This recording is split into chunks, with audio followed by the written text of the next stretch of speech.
forward to today's discussion. Today I have Josh Keefe, who is a science educator who has a very interesting hypothesis about the flat earth. I have looked forward to this for 3 years.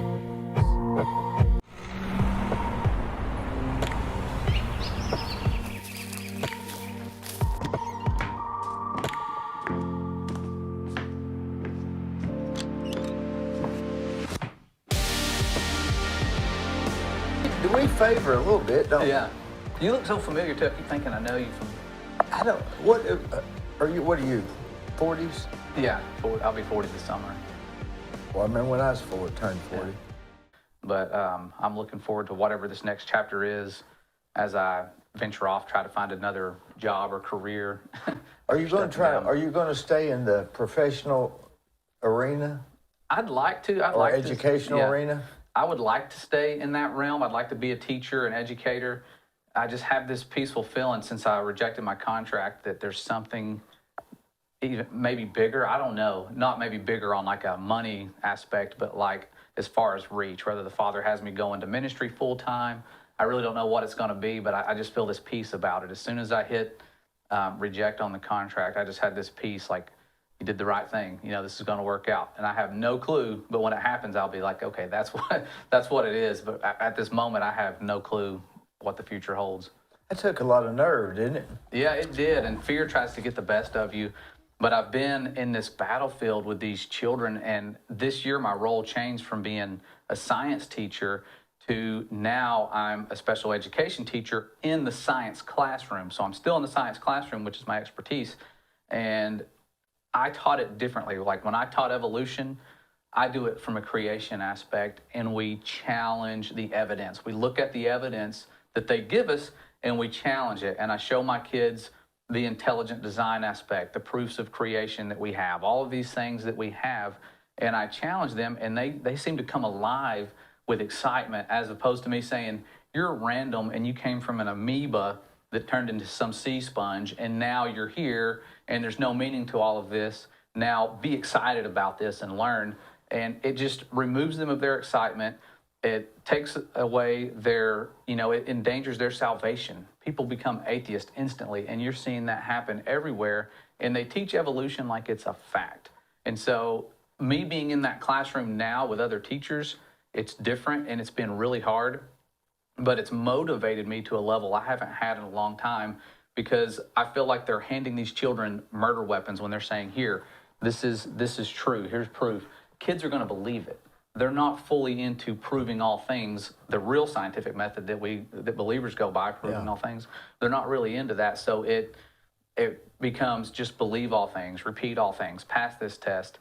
And I love these educators. They're good people, but they're misled, and they're misleading these children, just like I did many years ago when I first started without knowing. I was ignorant in that when I was going up and teaching the Coriolis effect with a globe, thinking that was wisdom that I'm teaching these kids. I wasn't even looking at the biblical model of creation. And so it's one of those things that I want to, maybe that's the avenue I have to go, is to fight that system that we're doing currently. Because I can't do it again. And that's one of the reasons I didn't sign my contract, is they were going to put me back in that situation again. And it's hard to be a part of that. Even handing out papers and saying, here, take this paper or whatever. If I'm handing them false information, I just feel I can't do it. It's against my beliefs to do that. So it's been tough. It's been a tough past month or so, because that's been our unit, is evolution. That's our final unit. And so it's been a battlefield, honestly. So they're really teaching more evolution than a God creation. Yeah, they don't even mention intelligent design. They don't mention there's a creator, that life is so complex that we can't even create life. We can't create it. Nobody can create life. We can modify it, we can alter it, but I can give the greatest scientific minds a cell, leak the ingredients out of the cell, and say, okay, put it back together and make it alive, and they can't do it with the given ingredients. But they expect us to believe that water and lightning, somehow evolution, which it's not a creator, it's just changed over time, made life, made genetic code, made something that could replicate, and had genetic code, which really with code, anybody that works with computers, if something has code, it's been programmed. by a programmer. You know, it's got this computer programmer, it's got programs, it's got all these different things it does. But even a computer cannot replicate. It can't make another computer. It would die out. If we stop taking care of it, it's gone. You know, but life isn't like that. You know, it's so miraculous. When you start talking about it, I get passionate about the intelligent design aspects of creation, and it's what motivates me to want to stay in the classroom, because there's kids that they need that excitement. They need to see that there's another option, and you got to be kind about it. I'm not like evolution is just debunked. It's bogus. You're dumb if you believe in it, like they are towards creationists. I try to use approach like you'd be wrong. You'd be wrong on the opposite end. Yeah, because with science, it's like, aren't you supposed to? Isn't that the idea? Is to prove stuff? Isn't that the definition of science? yeah. That's the exact definition. And you look like a mad scientist when you really try to do that. You start mapping everything out. You start investigating. And I remember I had some miracles happen that set off this journey into investigating things deeper, like evolution, about 7 years ago. And it was the second set of miracles that happened in my life that were powerful, that I knew were 100% were miracles. And I was like, there's a creator. He's listening to me. I don't know why he's listening to me. I don't deserve it. But I'm going to prove that what he says is true. And so I start mapping out the timeline of Earth and evolution and all this stuff on my board. And I'm like, here's what they tell us, 4.5 billion years, or however many billions of years they want to give us. It's always changing. When did life begin? Okay. How many species do we have now? What's the possibility, and you factor in the mass extinctions and all that stuff, and you look at it with their timeline, and it's mind-blowingly fast. We would be having this conversation and growing tails or something. Like, we would be changing into a new species. You would have a new species every year from an existing species, and we just don't see that because there's been billions of species. They say that most of them have gone extinct, and we don't have any set of complete dinosaur bones. And when you look up why, they say, well, a lot of them washed away. Washed away? What do you mean? Like some sort of flood came? One washed away, but the other washed them away. These things were massive. Some of these were as big as this table, and they didn't stay in the same spot. Like, did something larger than them drag them away? We don't really question these things. We just go, oh. And then we find out that a man discovered soft tissue on a dinosaur bone specimen, like soft tissue, like spongy, soft, and so did a female scientist. They found the same stuff around the same time. The guy that found it, he got fired. Working in California at a university, he was one of their lead people in that area. Find something, and they're like, you need to get your religion out of here. And he's like, this is just something I'm finding. It's not a religion. I'm finding something that proves that these things aren't millions of years old. They're more like thousands of years old. And so he's replicated that over and over and over, finding soft tissue and what look like blood cells and spongy tissues. And he can manipulate them and move them when you dissolve the bone. And that, to me, is mind-blowing. But then he did a cross-section of the bones and found blood clots in the bones, which indicates they drown because the iron deposits in the bone cell, in the pores of the bone. So he said this indicates drowning. And they found that on all of the different continents of the world. So there was some sort of large flood, not an asteroid, most likely. Would that go along with the Noah's Ark, the flood? Yeah, like the flood, Noah's Ark. If you've ever read the book of Enoch and heard about the giants, the Nephilim, how the world became so corrupt, a lot of it can be found in books like the book of Enoch, where you hear directly what happened. Because I thought, they messed up in the garden, and then all of a sudden the world's corrupt so many years later. What's going on? Well, we were taught these things. These corrupt things were taught to mankind by these angels that were supposed to be looking out for us. They call them the fallen angels or watchers, but they were supposed to be looking out for us, and they didn't. They actually made a pact, an oath, to do the things that they did and corrupt mankind.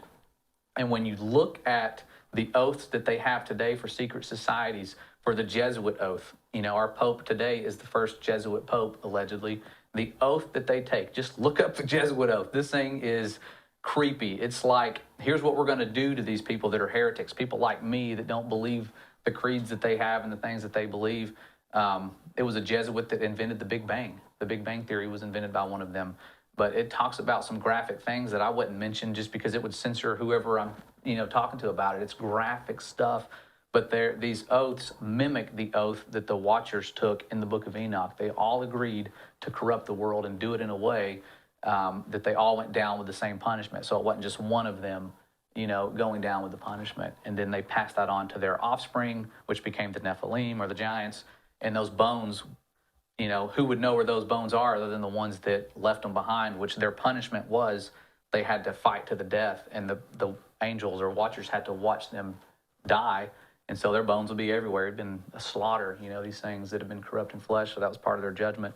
Then there was the flood, and so it's quite the history story getting to where we are now, where we all believe that we came from water, which where did the water come from? There was an explosion, but it made a ball in a vacuum covered with water. And a ball in a vacuum covered with water is not a good place to start life, Yeah.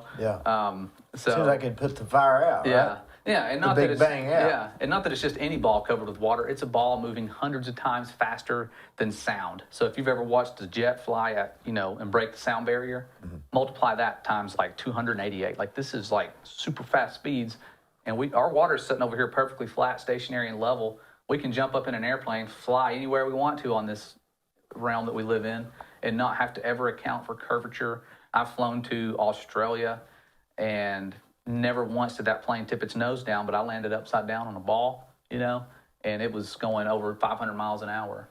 And so that's 200,000 feet of curve an hour. Otherwise, we'll end up in space if it's there.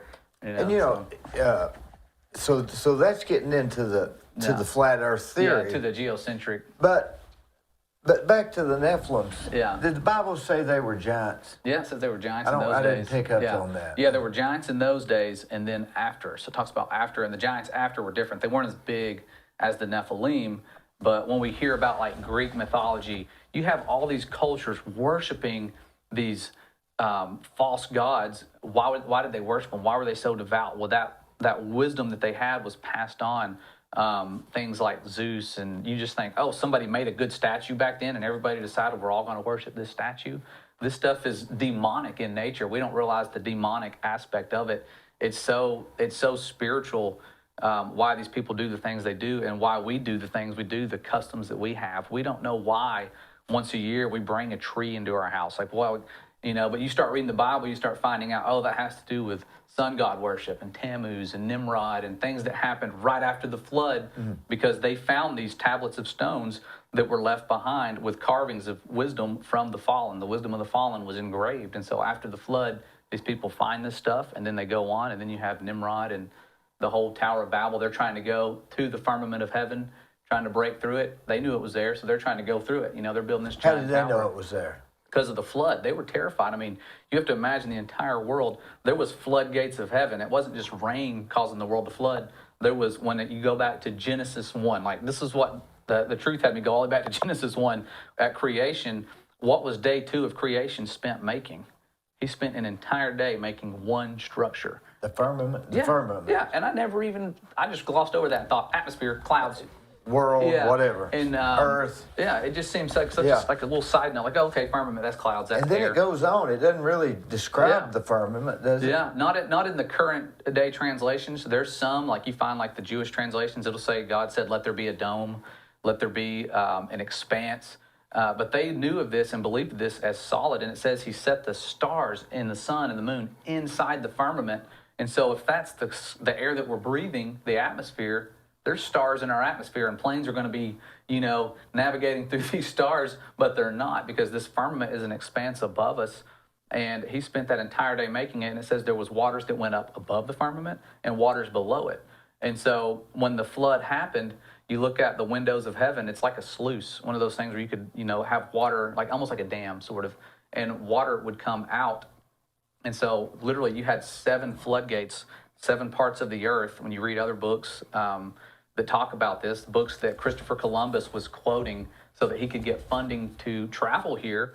And the books he was quoting talked about the firmament being founded on water, there being far more land out there. So they didn't believe in an edge like this table has where you can fall off of an edge. They believed in a firmament structure, and they believed in more land out there. So they knew they weren't going to fall off of some sort of edge that they put in mainstream imagery. Do you think Columbus was... He wasn't thinking, he was, at that time, did they think the earth was flat? We're told that he believed in the globe and he was out to prove it. That's what I was taught, that when he went in a circle around this, you can go in a circle. If you had a magnetic north pole on the middle of this table, and I had a compass, and I just went in a circle and it was always pointing north, I can do that on a flat surface easily, and I have to hold the compass flat. Now, if it's a ball and I point it north, and I'm holding it flat, and then it's having to cut through the ball, but and I'm on the equator and I keep it pointed, it's going to do the same thing. It's going to take me in a circle. No matter a flat surface or a ball, you can circumnavigate east to west. It's always going to take you in a circle. No matter, and even if you're right up at the North Pole, let's say you're standing at the North Pole, you're going in smaller circles. So flat surface or globe, it's the same exact principle. But Columbus got funding, quoting the book. I think it was it the Book of Ezra, Second Book of Ezra? It's one of those books that used to be in the King James Bible back in the 1600s. But he would quote that and quote those verses, and that's what helped get him funding to come here, because they're like, okay, there's more land. All right, go out there, So and he found it. Yeah, he found it. Yeah, he found more land out there, and so it's interesting finding out what the ancients actually believed. And as early as the 1900s, they were teaching flat Earth in schools here in America. You just don't hear about it. You have to question people. We had a guy that interviewed a lady that was 105 or 4 years old, and she said that's what they taught her at one point, and then it just shifted and it changed, and they started in the 1900s. Yeah, early 1900s. But now, the flat Earth was back when didn't they start thinking the Earth was? But prior to Socrates, the Earth was flat, and then they started talking about it being a sphere. Yeah, it was theorized by a guy, Copernicus, everybody's familiar with. And this guy that was released after he died, you'd be ridiculed. Imagine everybody experiencing this flatness, the non-moving, environment. It was just the opposite, and then right? saying, we're on a ball moving hundreds of, thousands of miles per hour, 500,000 miles per hour, 66,600, ignore the triple sixes, around the sun. And it's tilted at 23.4 degrees, which anybody that knows math, from 23.4 to get to a 90-degree angle, 66.6 degrees. The curvature is even 0.666 feet per mile squared. So those numbers alone are a red flag for anybody listening. It's like, I never noticed that. I knew the 66,600 because we were so happy to make these models and learn about creation from educators. We wanted to get wise. We wanted to come home and bring that information to our parents. And you don't know that the Bible tells you the wisdom of this world is foolishness to our Father. I never really knew what that meant. But then once you start realizing what the wisdom of this world is, we all had it. And we felt so smart. And we were able to get, you can get promoted. You want to get really promoted? Try to fake some evidence and find something for evolution that proves of a missing link of any kind. It can just be a small bone fragment. And you could just make a statue to match some Neanderthal-looking creature. You're going to get famous. You find soft tissue on a dinosaur bone, you're going to get fired. There's those contrasting wisdoms there at work. One's going to get you the world, because that's why it's called the wisdom of this world. It's going to get you worldly things and success. And the other is going to get you persecution. You're going to be looked at as foolish. But he says, if any man among you seemeth to be wise, let him become a fool so that he can be wise, because the wisdom of this world is foolishness. And so that alone there is one of my favorite quotes, because when I started figuring all this stuff out, I'm like, man, I felt so smart, though. When I was teaching my kids with a globe, I thought, I'm showing them the Coriolis effect. I'm doing this. But it says not to make graven images of anything in heaven. That's one of the commandments, not making these graven images of things in heaven. Well, he called the firmament heaven. He put the planets up there. We call them planets. They're not really planets. They're the chiefs of the stars. And when you read like the book of Enoch, it has a prophecy about them. It says they're going to leave their orbital paths and tasks. Everything was prescribed a path at creation that showed us the appointed times and when things were happening. That's how they knew when the Messiah was coming. They've always had people studying the stars. But it says the chiefs of the stars, the ones that we call planets, will leave their orbital paths, and a generation to come, a generation of sinners, will err in their understanding about them and take them to be gods. And every single one of them is named after a god, except for earth. And what was earth? Dry land. God called dry land earth. Not the seas, not the world. There's the world, which is everything, the firmament, the whole world, the waters. But earth is just dry land. And so it's a prophecy that would have helped. If people would have kept that book, they'd have understood it, that was going to come. But that book was hidden for years and years and years. And it says at the very beginning, this book is for a generation to come in the end times. So it's like one of those that when you read it, everything makes sense. Why we've been lied to, who's been lying to us, And why? Yeah, and that's the thing. That's the most important question to answer is why, and it's that spiritual aspect of it. They are removing the creator. They have their own version of creation, which it's a Big Bang, and that was invented by a Jesuit pope. And again, their oath is evil. If you want to read it, check it out. But that Big Bang, that's the new creator. It was an explosion. It wasn't a creator, it was an explosion. And so they're getting their own version of it. The Father says it's not moving, it's immovable. You know, in the book of Joshua, the sun stood still. The sun was in motion, but it stood still back then. The earth didn't stop spinning, otherwise everything would have just went crazy. But the earth was immovable, they're going to put it in motion. You know, it's got a firmament above it. Nope, it's in outer space. It's meaningless. It's just flying. We're on a spaceship right now talking, you know, and we all believed it. And it's crafty. Like, I couldn't imagine trying to teach people that way back when, but it takes educating people. It takes, you know, taking them away from their parents who are teaching them about the Bible, creating a system where we bring people in and we make them wise. We give them the wisdom of this world. So it's quite the system we have in place. And I'm not saying educators are evil. I am one. They're good people, but we just pass on these lies that are repeated over and over and over, millions of years, billions of years. You hear it all the time. Every time we go to a movie, we went to the IMAX in Chattanooga, and we watched two different films. One day we watched one about climbing Mount Everest. All they talked about was giving credit to the gods, the false, you know, their false gods that they worshipped. And they start out the documentary, billions of years ago, you're seeing what, you know, has left the remnants, you know, like this mountain came up, and they always throw in the billions and millions of years. And then we went back and watched another one about the savannah, the Sahara savannah, whatever, I'm trying to think which one it was, somewhere. And they had, as soon as they start, millions of years ago, you're seeing, you know, the remnants of dinosaurs. And they just kind of like bring up this stuff. And when you're not awake to it, it just seems like, wow, it's pretty cool. They're showing me something and I'm learning. And these creatures evolved from dinosaurs. And, you know, these giant massive creatures went extinct, and then they somehow evolved after they went extinct into all the stuff we have today. It makes no sense when you really, really break it down, and trying to put that evidence out to people. They just look at you like you're crazy. You know, I try to bring stuff to my department, very sneaky, like, here, look at this. And they're like, nope, next. We got to teach this. Yeah, we got to teach something else. We got to teach to the standard. And you can stick to the standard. The standards tell you to look at the evidence. And that's the loophole, is we're looking at the evidence. Pull up this fossil here that's a missing link and look at all the ones just like it. And it's like they're clones of each other. Like somebody in the fraud department just started making copies of the same one, and to try to make it look like there's a bunch of them. And, you know, the very first missing link to come out onto land, it's the Ostega. They always find a new one. This is their new one. It's this lizard-looking creature. And so they have this new missing link, and they worship these things. Like, these things are a big deal to them. Yeah. And they're like, it came out on land. And my thing is, okay, it got on land. It was the one lone fish that grew legs and walked on land. Who did it mate with? Yeah. Who fertilized its eggs? Yeah, then there'd be two of them, right? So there has to be another one. Where did the other one come from? You know, so it's like, oh, so two of them came out, a male and a female. One had the ability to fertilize an egg, and they just somehow made it onto land.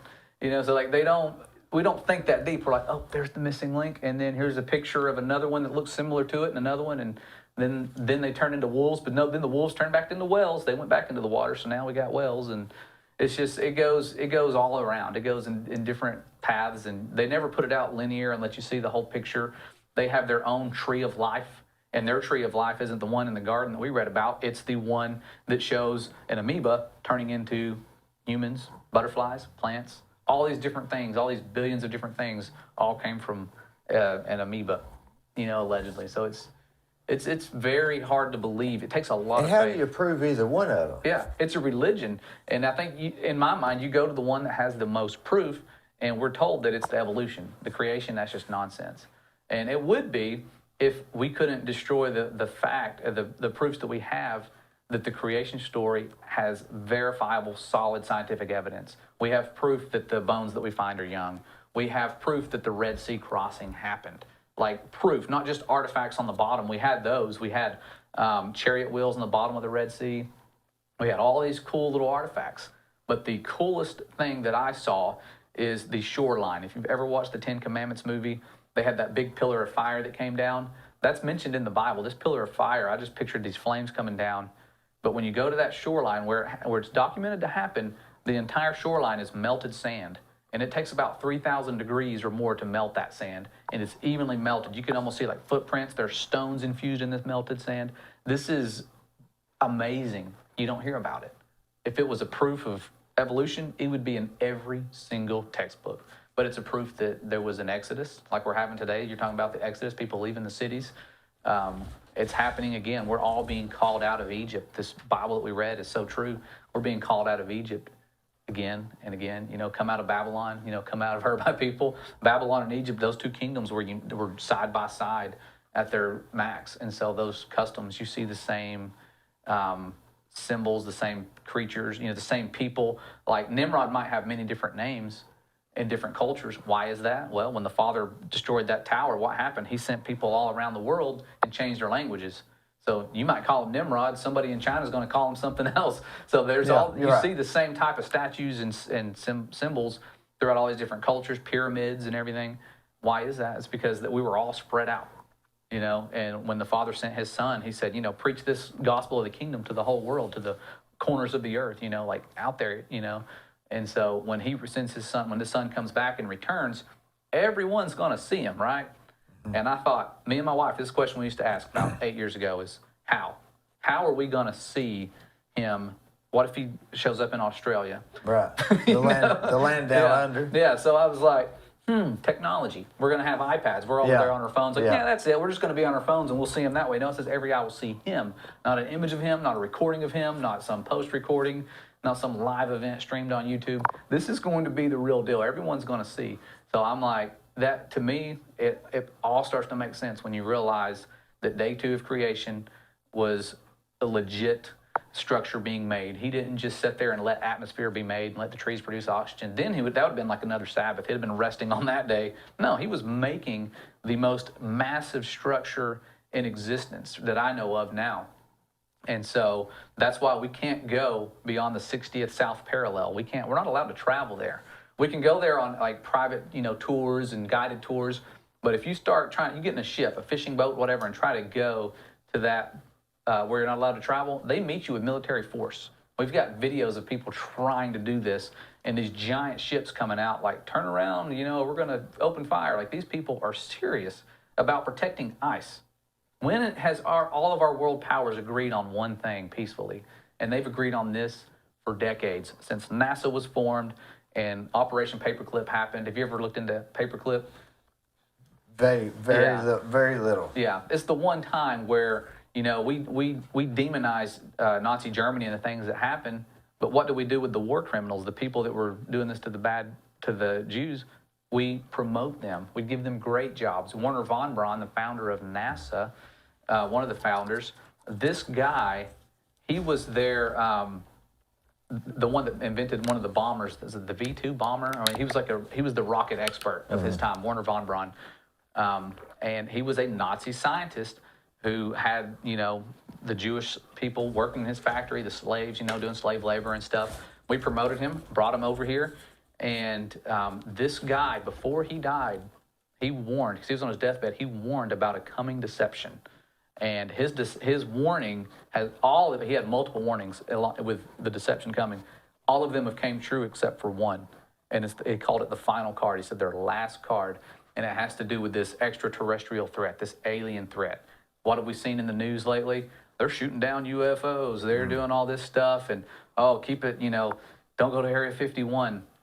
And people have no clue that Area 51, what really actually happened there to start off the UFO era, was a demonic ceremony, like they call it like sex magic rituals that they were doing. One of the guys that founded Jet Propulsion Laboratories, Jack Parsons, was a part of that. And so they opened some sort of portal, summoning demons and whatever, and making it to where there was a shift. And you notice technology boomed, and they try to act like, in your mind you go, well, they just stole UFO technology. That's how they made smartphones and did all this. No, this is wisdom of the fallen returning. And so we're seeing all these things. People are having abduction experiences all of a sudden. And the only ones that have ever been stopped, they've actually documented hundreds of them to being stopped, were stopped when people called out to the Father or called out to Jesus. When they called out to the Father and said, hey, stop this, like it stopped instantly. So they're documented to stop these things, but the people that experienced those were plagued for years and years, because it's demonic. And people think, oh, it's aliens, and they get excited and they put it in pop culture, and it becomes the wisdom of this world again. And so I would sound wiser if I said there's aliens coming than if I said the world's not moving. Yeah. It's like you sound smart saying one or the other. You're like, oh, I can believe that. There's all these galaxies out there. And so, I mean, it's quite there's just so much that goes into it. It's hard.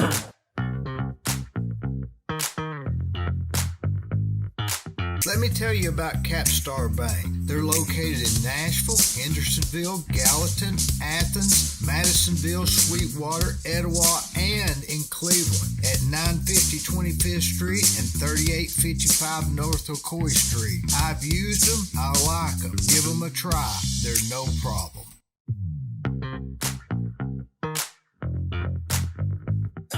Wonder why the flat earthers are so demonized, I guess would be the word for it. They're just trying to think like the rest of us, aren't they?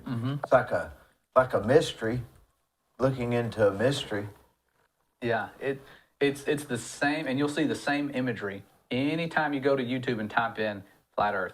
You're not going to see a firmament and all the land and the laser test that we're doing, the proofs that we have, the video footage of the firmament that we have. You're not going to see any of that. You're going to see a bunch of debunk and all the water going off the edge of a flat disc floating in space that none of us believe in. You're going to see those images, and it's powerful in their minds, because the first time I heard that flat Earth, when somebody was talking about it in a comment of a video, I went, man, this must be some new age stoner movement where people are just so high on drugs that they believe there's just some disc floating in space.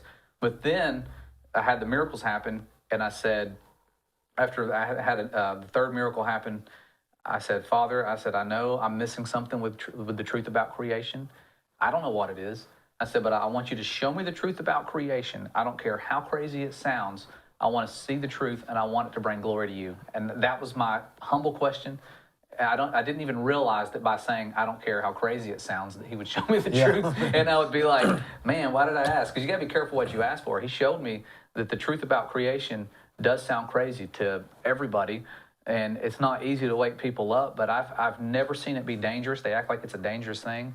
I've had people give testimonies about coming off of drugs, picking up Bibles for the first time, learning who the Messiah was, learning who our Father is. Why would he send us his son? What was so bad? What deceptions were going on back then that he had to send us his son in the first place? And so you see a pattern, and it's a sad pattern when you actually go back and look at it through the eyes of this loving Father who made mankind. He made everything so perfect and in harmony. Animals, we could communicate with animals. When the serpent's talking in the garden, Eve didn't freak out. She wasn't like, oh my gosh, there's a talking serpent. She was having a conversation. There was unity, there was harmony, there was life, there was no death. We were eating from the tree of life, and we had one rule, and we broke it. And so from then on, since we chose death as what we chose when we did that, death has been the enemy. It's the last enemy to be defeated. But from then on out, there was all these, things that were happening. Every time the people would mess up, he would send them a deliverer, someone, Moses, Elijah, Elisha, all these people, he was sending them to help straighten them out and get them back on the right path. Those people were getting killed. They were getting, after they died, they'd get ignored, and people would go back to the false teachings. And so finally, he sent us his son, who did everything the right way, the way that he intended us to live, the way he intended us to walk. And when someone did that, it changed everything. When he sent his son. And so it's a huge, the whole truth about creation plays into that gospel of the kingdom message, because that kingdom's going to be coming down from above, that new Jerusalem, and all these things make perfect sense. The sky, the firmament parting like a scroll, all of these things that are going to happen. Do you think the firmament will open? Yeah, I think it's going to open, and that's the cool thing about it. It makes sense when you understand it. Stars are going to fall. Like falling stars, they're literally falling out of the firmament. This is like prophetic stuff. And it doesn't say that these distant suns are going to shoot at us. These are stars. There's one sun, there's one moon, and then there's stars, and there's lights in the firmament. So things like comets. When you see a comet, shine a flashlight in the water and see what that looks like, and then compare that when you're underwater looking at the rays coming through, it's exactly like a comet, a light shining into the waters above, and people looking at stars, a lot of these things, you see water, we've seen lunar waves, these really cool properties of the firmament. And a lot of it's being ignored. Like scientists in, I think it was Colorado, they were shooting signals up and they detected a barrier above us. And they said, this seems like a force field, like some sort of science fiction, Star Wars type of barrier. And NASA goes, oh, no, there's a man-made bubble surrounding Earth. We've already detected this thing, because the Van Allen belts have been why we can't go beyond and go to the moon again. We did back in the day. We can't do it now because there's these Van Allen belts and they're deadly. And so when you ask astronauts about it, they're like, no. What's a Van Allen belt? It's a cover story. It's what they say. It's this deadly layer of radiation surrounding the ball of the Earth, and it's like so deadly. From hairspray? Yeah, we can't. Yeah, from all the whatever. Yeah, it's yeah. from the sun, and it's just like this deadly layer. We cannot go there, and that's why we can't pass through it. And so we haven't sent anybody back to the moon since they discovered this thing. Like it's. Did they go through it then, or was it not there then? They went back. Well, there was I think it was Alan Bean. They said, did it have any effect on you? And he said, no. And I don't think we went far enough out to go through it. And they said, well, it's actually like so many thousands, 3,000 miles away. And he goes, oh, well, then we passed right through it. And he's like, his story, he's like, but they hadn't really been discovered yet, so it didn't really affect us, But these things, now that's like a big deal. We can't go through this barrier.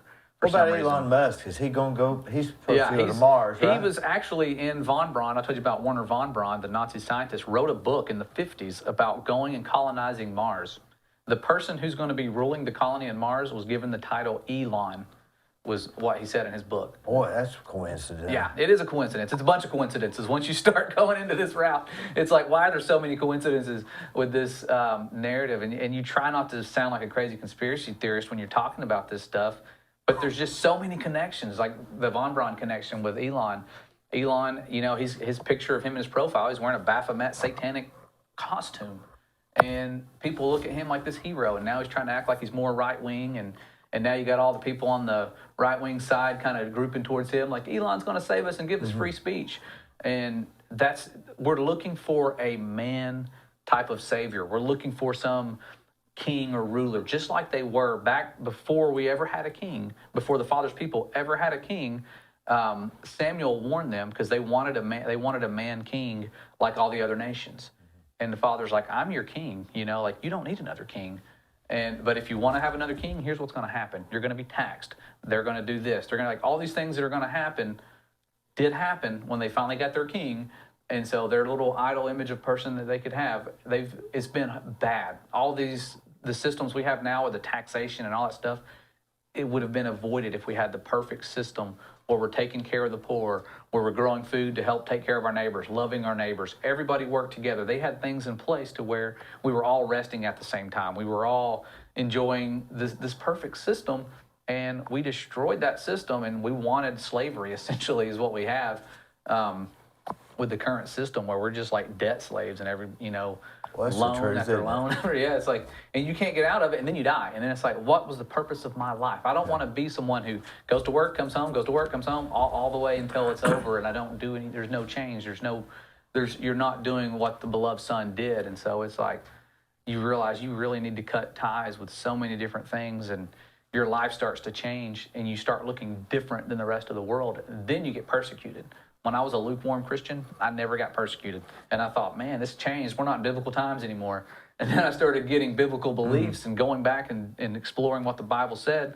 And I've been persecuted. I had somebody message me a couple months ago and say, or maybe it was about a month ago, and they said they wanted to kill me. They literally, they said, if you teach any more of this stuff on Facebook, because I have a Facebook page too. He said, I'll kill you. And so I was trying to... Why they wouldn't be mad at you? And I'm like, how does that make you so angry? Why does that one thing, me saying that the world you're standing on isn't moving, make you want to kill me? Like, that shows me it's spiritual. Like that and the hate that I've received. I've had debunkers come after me, these people that are like paid trolls that I feel like the government's paying these people because they censor us and they promote them, and they don't do science. They'll just look at what we do in an experiment and go, oh, they just had a typo on that number and messed up here. Now I'm just going to do a video and roast them and make fun of them. And it's like they devote their lives to this. I've never seen anyone devote their lives to debunking a certain topic more than I have this. Do you know of anything else that's more controversial? Oh God, it's hard to find because like I always thought like things like 9/11 were really controversial and it couldn't get worse than that. But I remember when it was just Bigfoot. Yeah, that was it. That was all. Bigfoot, Bigfoot or not Bigfoot. Yeah, Bigfoot. Then they put them together. Yeah. You know that Bigfoot. There's always a UFO in the background. Yeah.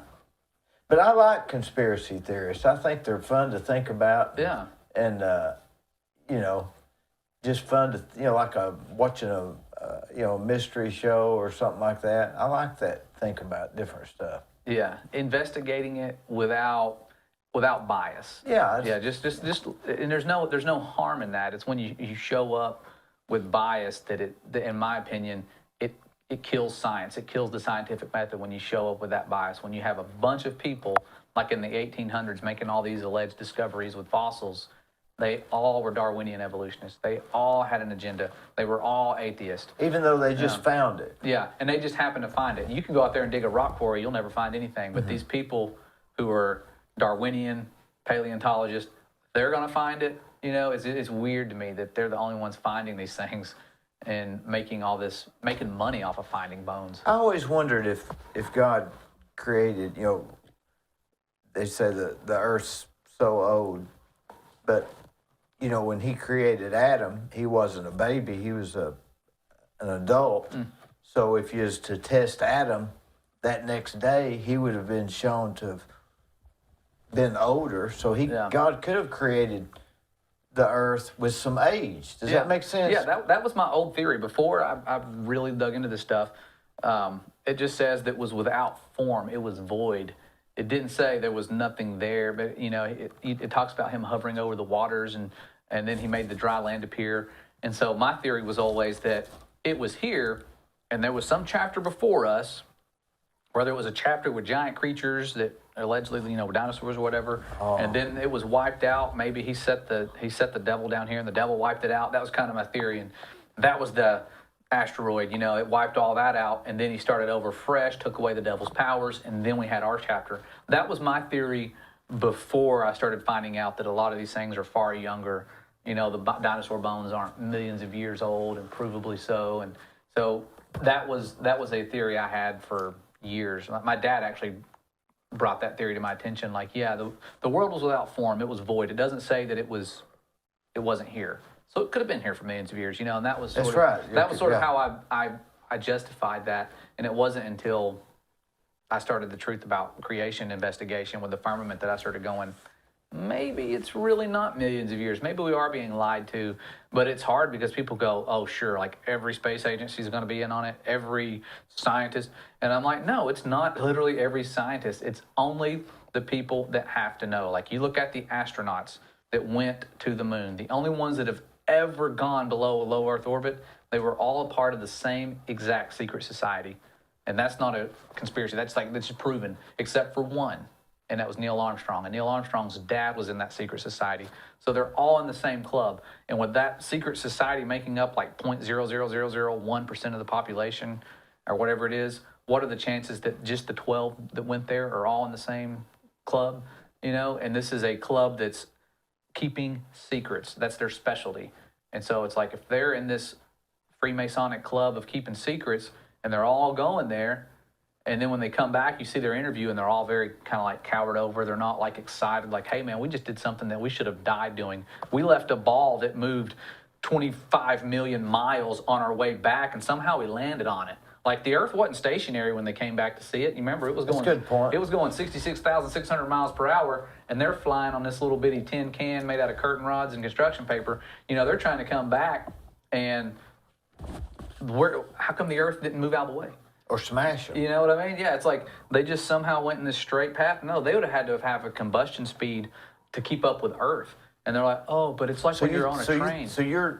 Are you leery that they went to the moon too? Yeah, they definitely didn't go. And that's the problem is I believed it. I believed it 100%. I watched the Apollo 13 movie. I got emotional. I'm like, he's covering up the Earth with his thumb. That's where I'm at, And you get this they get it into your emotions, and then you get passionate about it, and then you're going to hate somebody who goes up against you and says, no, that didn't happen.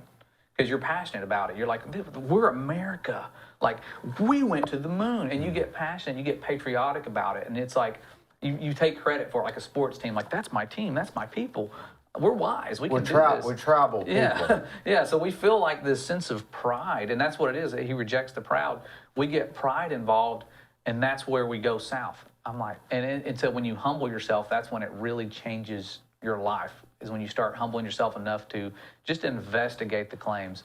And they have good imagery. I mean, the people now, they always allegedly go to the ISS, and they're going around the ball every 90 minutes, and I believed that. I believed it 100%. I love the space. I mean, who doesn't love watching the shuttle launch, just slow motion, the combustion, and think, oh, that's going in space.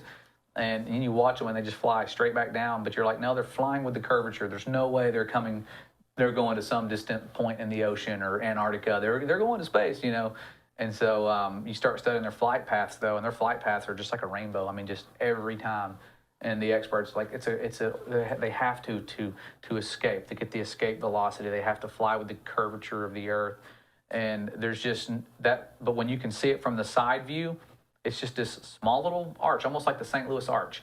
And I'm like, if it looks like that from the side, but the curvature of the earth is so big we can't see it from 200,000 feet up, how are we seeing it from right here on the ground, just watching a plane within 10 minutes, you know, or a rocket or whatever in 7 minutes? And why don't we have uncut rocket footage? Because that's what, when I'm trying to debunk flat earth, the very first thing I do is I go, I'm going to send these people some rocket footage, uncut, from launch to all the way around the earth a couple times, or even just one time. Surely they've attached a camera to one of these things and filmed one lap around. Yeah. 3 minutes max. I can't get anything beyond that. I'm like, my goodness. We've got the equipment. We have people sending up balloons and getting 3 hours worth of footage on a balloon. And this is somebody like me in Georgia with a balloon and a GoPro going, beep, turn it on, record, go. And there it goes. And it falls all the way to the ground and you get the whole mission. We don't have that with this multi-trillion-dollar space agencies all around the world. We don't have that. What do we care? What do we care if the Earth's round or flat? What does it matter to me tomorrow? Yeah, that's the big thing. The thing that it matters is it could impact someone's salvation, and you don't even know. Oh, I see. You don't even know. It's not that it's a salvation issue. You're talking about the long play. Yeah, not that it's a salvation issue. Like, I had miracles happen before I believed in the globe, before I believed in the geocentric model. The Father loved me before I believed in that. When I was a fool, He's loved me, you know?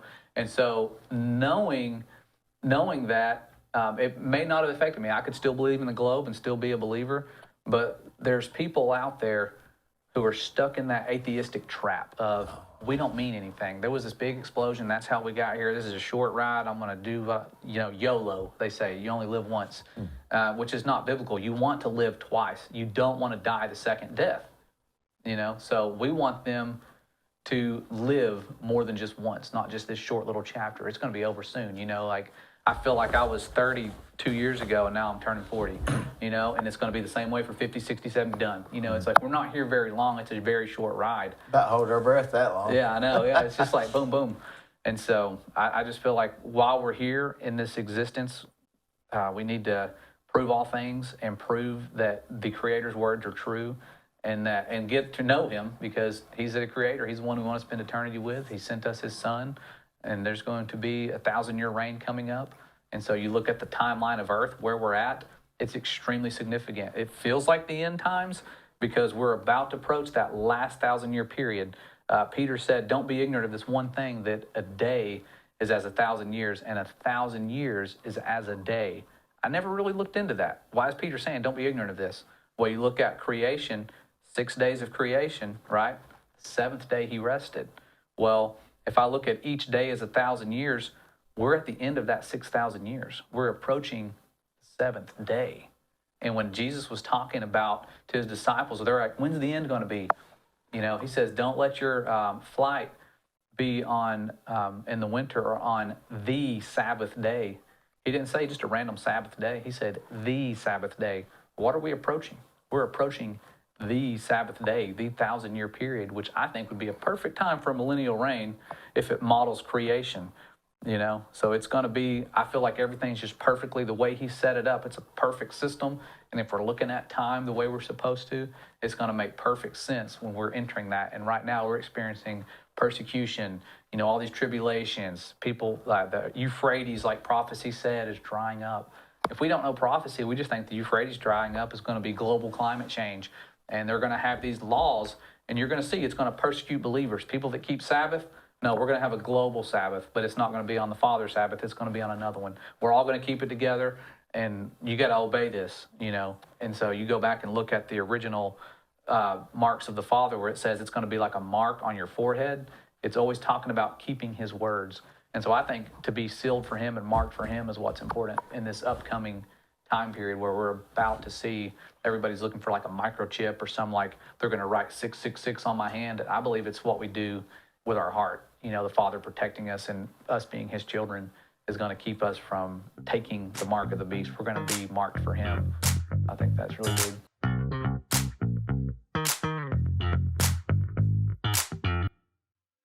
On the courthouse square at 30 2nd Street is the law firm of Logan Thompson Law. Since 1965, they have served the legal needs for the good citizens of Cleveland-Bradley County.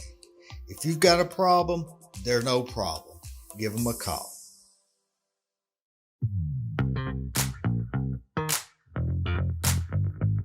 So your idea is to, through science, help prove the Bible, and hence go against the narrative of evolution.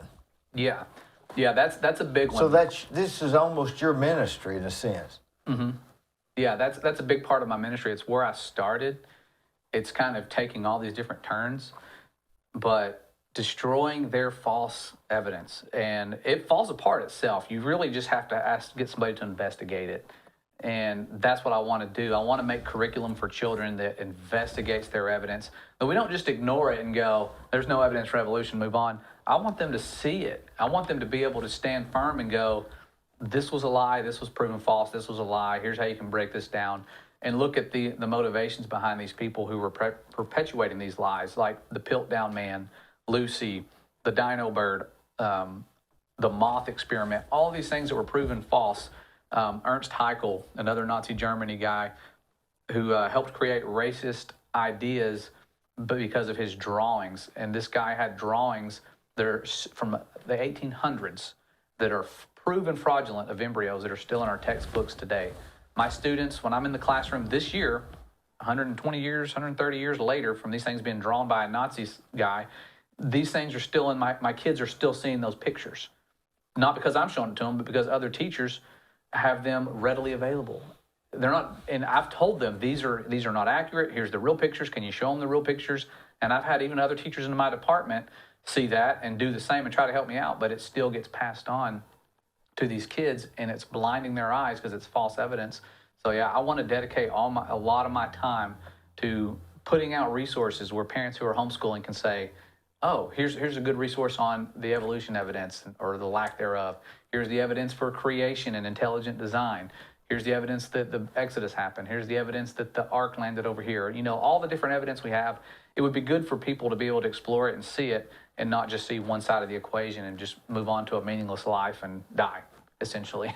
You know, so that's my goal is to, you know, literally bring glory back to the Father with the ministry that we have and just let the evidence speak for itself and unite believers and unite people and try to fellowship with people like you who are investigating things. Try to fellowship with other people and not just have our own little group of people that hold hands and, you know, make friends, but be kind about it. Give people an example of how to share the truth and without ridicule, because that's one of the biggest things is the ridicule aspect. And I see some people, like imagine you've got all this knowledge with construction and math and all these different things, and people look at you and go, "Well, he's a smart guy." But imagine if all of a sudden you believed in something and the whole world is like, "You're an idiot. You're dumb." Like you get a chip on your shoulder. Some people do. It doesn't take long, does it? Yeah, it takes long before you're like, "No, you're an idiot. You believe in this. You think you're moving on a spinning ball." Like, and people just start getting a chip on their shoulder, and it hinders the movement. So I want people to be like, just take it. Whatever people send at you with hate, send them love back. And the Father showed me that when I was getting attacked early on. He said, "Just send them love. See what happens." So I was like, but I want to say something smart. Yeah. I want to say, Yeah. something educated. Yeah. Do you know that I have a master's degree? Where'd you go to school? Instead of doing something like that, just send them love. And man, it started changing, like boom, boom. Then it's like, I was like, I never would have thought to do that. I would have thought to have been a smart aleck. Yeah. But that makes people angry. It gets you caught up in that attack mode, and you're returning love for hate. And it's like, that's biblical, and it changes lives. And I had to have people come back and say, man, I'm sorry. I was coming after you, and the Holy Spirit dealt with me, or, I've had a change, and so sorry. And I'm like, man, this is awesome. Like, if we can just humble ourselves, like Jesus said, those are the greatest in the kingdom of heaven. When they asked him, they were like, who's the greatest in the kingdom of heaven? Like, we want to be the greatest, like, what do I need to do? Mm-hmm. He didn't say, those of you who know every word in this book the most, or those of you who have the most wealth, or take care, like he said, he grabbed a small child and said, if you can humble yourself like this small child, those are the greatest in the kingdom of heaven. People that are humble. And I'm like, we underestimate the ability of just humbling ourselves.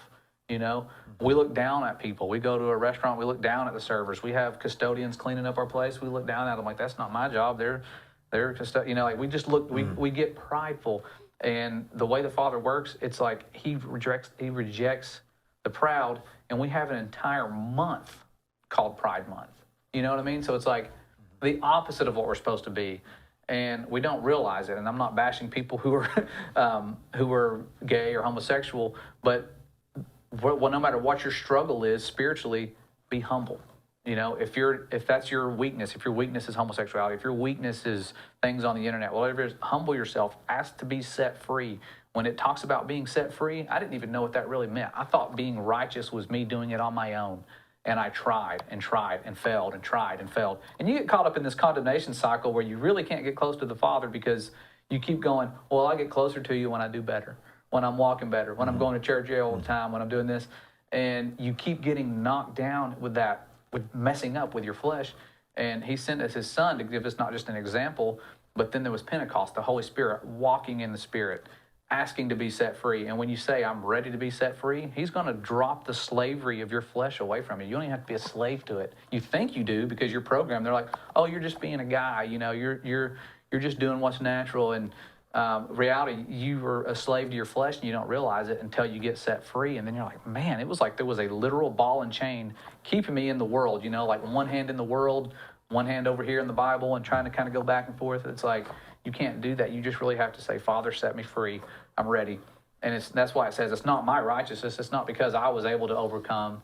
It was because he's able to overcome, and he sent his son who also was able to overcome. And it's been a powerful change in my life, and it's led me all over the place. I mean, crazy.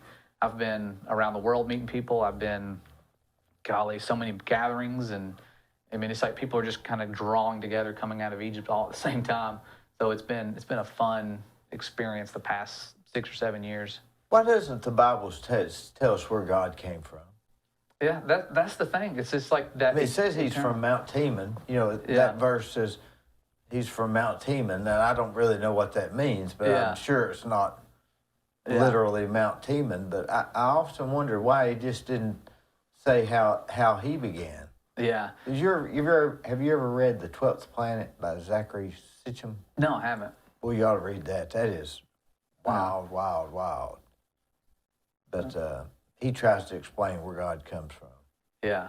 That's the things that leave you up at night laying there thinking for hours. My dad used to get us to that. He'd go, let's just think about eternity. Ready? Like we'd lay down at night and he'd go, think about it. And we were like 10, 11 years old going, I can't. Like, I can't imagine eternity. Like, it's such a long time. And he's like, yeah, it'll break your mind trying to think about some of these things. Yeah, it's almost like ignorance is bliss. Mm-hmm. Yeah. Now, maybe the Earth's flat and it's not round, and it's not a big conspiracy theorist. Maybe it's just everybody's theory, and there's no hidden agenda. Is that possible? Yeah, I mean, it's... I mean, if you look for a hammer, everything. If your hammer, everything's a nail. Yeah. Maybe it's just. I mean, we even go back, 50 years ago or 60. Everybody thought one thing, now they think another. Mm-hmm. I don't know. Well, I mean, they're always saying coffee's good for you, coffee's bad for you, and sugar's bad for you, and sugar's good for you. Yeah.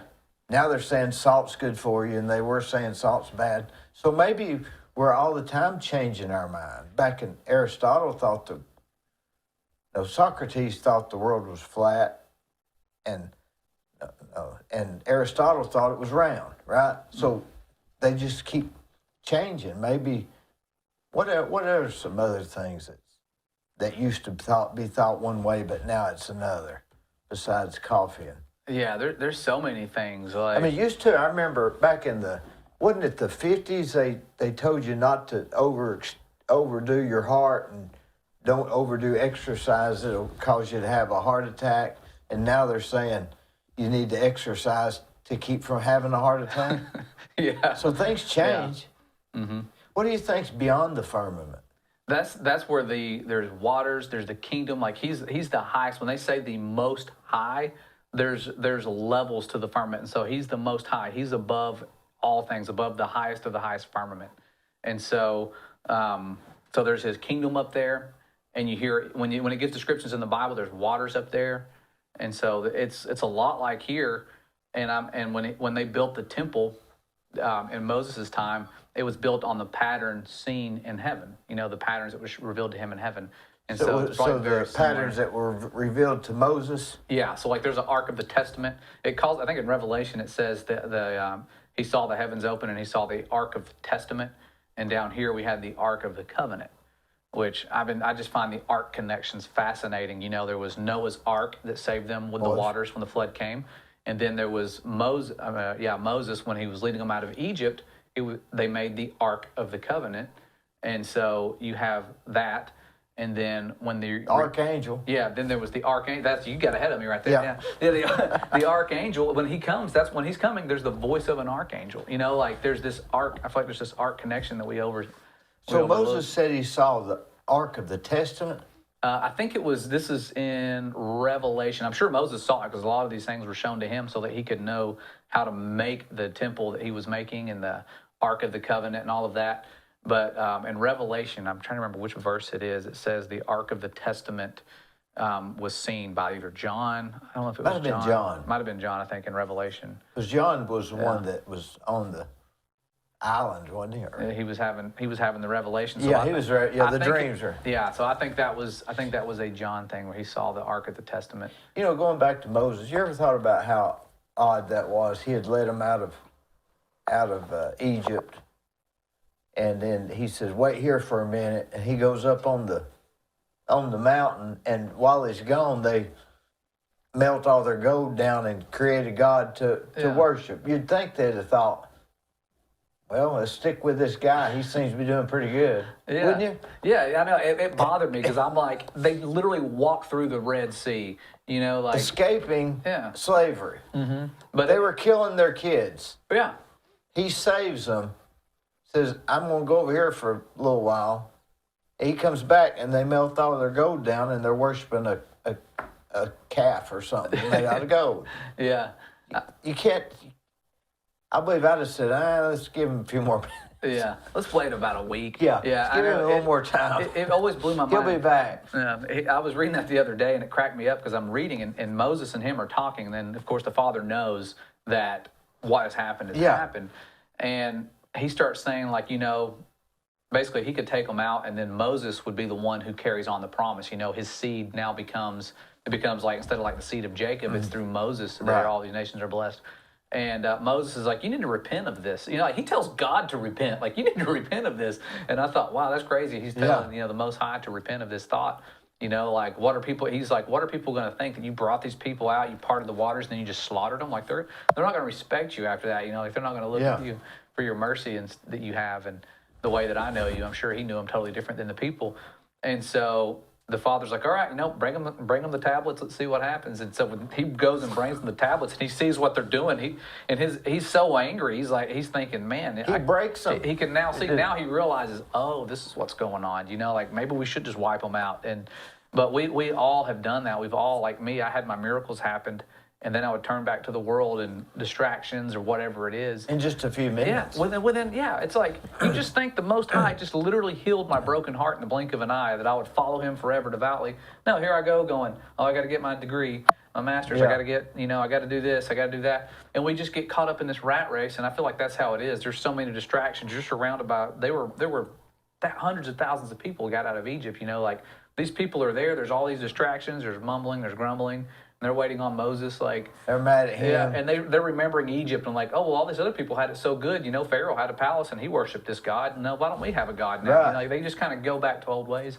And so I think we got to always remember. And probably some of them had been influenced by Egyptian culture. Oh, yeah, 100%. Yeah. And so I think that's why you see it in Rome. Like I went to the Vatican once for my wife and I, before she woke up and I woke up to a lot of this stuff, she wanted to go to Rome. And we traveled the world. We've been to Australia, Rome, and Italy. And I mean, not Italy is Rome.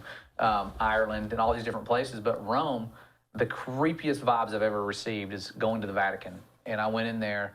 And you see Egyptian artifacts and hieroglyphs, and I'm thinking, why?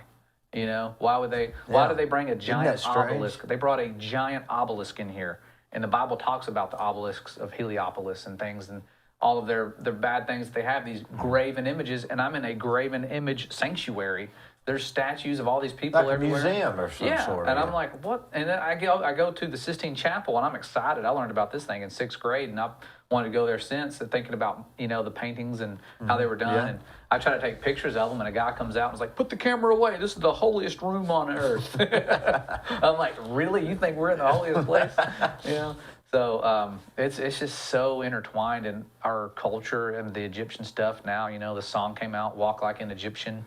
Like that's how they want us to walk. You know, like that's sort of the way where they want us to be led, and we really got to come out of Egypt. Do you think the more we think and the more we try to reason, the more confused we get, or do you think? I mean, it doesn't seem all this education seems to be confusing too. Mm-hmm. I mean, when I was 6, I just wanted to watch Captain Kangaroo. Yeah. Now I'm trying to figure out if the Earth's flat or round or square. Now there's some square people. Some people think it's square? Yeah, there's all sorts of different views on it. Like when I was first looking into it, people were thinking they were saying, no, it's not just flat. It's concave. And I'm like, oh my goodness, why are they doing this? It's almost like they're trying to muddy the waters. You think they're as crazy as the spherical think you're crazy, right? Yeah, and there's the hollow Earth where like it's hollow. Admiral Byrd went over there and they saw this giant hole and they're going in and out of the Earth. And but I think the interesting thing about it is when you look at the Messiah again, going back to him and understanding things like Jonah, the story of Jonah. We look at that and I think he was inside of a fish. Mm-hmm. And that was it. He was like in the cartoons. Yeah, he's inside this well. He's building a little fire like they did in the cartoons. He's surviving. Yeah. But when he talks about his experience, he says, I cried out from the belly of Sheol. And that word Sheol is almost always translated as hell. And so we picture hell being, we grew up with this image of like, you either go down or you go up. That's it. You either die or you go one of the two places. And that's how I was terrified of that thought of, what if I die and I go down there? I want to go up there. Yeah. But it's totally different. Like when you look at it biblically from the true creation account of what's below, Sheol was just the grave. It's the holding place, like an area underground. And their Hebrew model of cosmology, the old ancient Hebrew cosmology model, Sheol was beneath. And there's a holding cells for the righteous, the unrighteous. And seems to be like in some books, there's like torment for those who were in Sheol in certain parts, and there's more of like a righteous place. So when people have these near-death experiences, and some of them are pleasant, and they're like, it was very pleasant, and some are like, there was torment, There's that different aspect, but hell is not a place of eternal punishing. They say there's the second death. You hear about the second death, right? Mm-hmm. Hell, it says, will be cast into the lake of fire. Mm-hmm. And that's the second death. And so people think that the Father's will is you're either a believer or you're going to be somebody who dies and you're punished forever and ever and ever in eternity. So your grandmother, who was a non-believer, I'm just not your actual grandmother, who was a non-believer but was a decent person, she's going to burn forever in a lake of fire for all eternity while you're up in heaven forever. And that's kind of the way people see God, and they don't want a relationship with him because they're like, that's evil. I don't want to, like that's not justice. She was only alive for 70 years and now she's going to be punished for an eternity, she couldn't read. Yeah, or something. She couldn't read. She never saw the proofs that we have now of creation. And so the way the Father works is totally different. The whole concept of all of that going back to Jonah, he said he was in the belly of Sheol, or the heart of the earth. When Yeshua, he said, just like Jonah was 3 days and 3 nights in the well, he's going to be in the belly of, or the heart of the earth. And you look at, the earth with the Hebrew cosmology going down there to where, there's fallen angels bound down there. And it talks about him ministering to these spirits in I think it's 1 Peter. I'd have to look up the verse. To these angels in the earth. Like, it's crazy. The power struggle, the things that happen after he was on the cross, he didn't just rest and be a dead body. There was actually something that happened, and so it has to do with that creation model going down to Sheol. It said the gates of Sheol or the gates of hell won't prevail against his church. Like, there's actually is a Sheol or a hell, but it's the way we look at it is totally false. It's going to be cast into the lake of fire. So it's not like this eternal place that's already there. It's actually a temporary place. It's going to be cast into the lake of fire. There's soon going to be, after the 1,000-year reign, the firmament, the earth, everything's going to be scratched. We're going to have a new heaven and earth. We're going to be out of it. Yeah, it's a new heaven and earth. And so we look forward to that new heaven and that new earth. And everything's going to be renewed. And I think it's the book of Isaiah. It says we're not even going to remember the former. Like, what we're doing now, all this is going to be, it's such a small chapter in our existence that we're not even going to remember it. Like, that's crazy to me to think we're not going to remember this stuff. Yeah, because one spot it says you'll know as you have known. That always confused me, because if you will know as you've known, then I guess we'll remember, but maybe it won't be significant. Yeah, I think it'll be like one of those, like, we're not going to be looking back to it like the people in Egypt. Like, I wish we had the old 9-to-5 job again. Be like that. I feel like we're not going to really be thinking it. All these matters and things we're not going to be concerned about. It's just going to be such a blessing. Like, when I had my broken heart and the Father healed me, all these concerns that I had about everything went away in an instant. Like, I wasn't looking back to it like, oh, I wish I had that relationship that I was just so bummed out about, like, I was a month away from getting married. We already had the wedding shower. We had all these things going on. I had my heartbreak, And so it was like, when I had all that and I was thinking it was just the world and everything was over, my world is ending, I don't want to live if I can't have this person, those negative thoughts, the Father healed me, and it was like, there's something better for you, How old were you then? I was 25, barely, just turned 25. Well, that's such a tragic thing to have happen. At that point in my life, that was the hardest heartbreak I ever had. And I thought, it can't get worse than this. There's no way there's anything in life. I guess we've all had that. Yeah. I really haven't had that, though. Yeah. But boy, that could change your whole trajectory of your life, couldn't it? Yeah, it did, massively. And because we're raised to be romantics. We're raised to be in this world where it's like, you just got to find your soulmate. You just got to find the right person. And we put them first without realizing that we need to keep the Father first. I didn't realize I put him on a back burner. I didn't realize that my ex-fiance, my job and career and all that was first, and that he was going to fall in place later on. I had that made up in my mind, like, oh, someday in the future I'll get close to you. You've helped me get through college. You've helped me do all these things. You've given me all these abilities. I'll get back with you. Just let me get this stuff taken care of first. And that's just not the way it needs to work. It's that loving father relationship. And I know any father out there who's had their son go off into the world, you want to hear from them just for them to tell you, hey, Dad, I miss you. I love you. Not, hey, I need you. Can I borrow your truck? And that, can you bail me out? I'm in jail. Like, they want to know that you're okay, that you're following the guidelines you've given them. Like, you give them those guidelines. Like, you tell your kids, hey, when you're crossing that road, look both ways. You don't tell them that so that you can punish them when they mess up. You tell them that so that they don't die. And when he was healing me, he was showing me that, like, I wanted you to keep me first so that you don't die. And right now, what did I want to do? I wanted to kill myself. I wanted to end my life because of the pain, because I didn't put him first. That separation it had caused was because I just didn't follow simple rules. I didn't follow simple guidelines. I put the world first. And whatever you lean on can fall away if it's not him. Anything you lean on in this world, temporary. It doesn't matter how big the structure is. It doesn't matter how nice the person is. They can fall away from you. So, like, don't put your trust in mankind. And I try to tell people that all the time. If they're watching me or listening to me, like, don't trust me. Don't put your trust in me and follow me. But, trust the Father and follow him. If I could accidentally mislead you and not know it. I've accidentally misled people plenty of times. And so I always tell people, just prove all things. You don't have to believe me because I have any type of advanced degree or anything. Anybody can get an advanced degree. You're just out here living like the rest of us, trying to figure it all out, right? Yeah, just investigating, trying. Do you think that that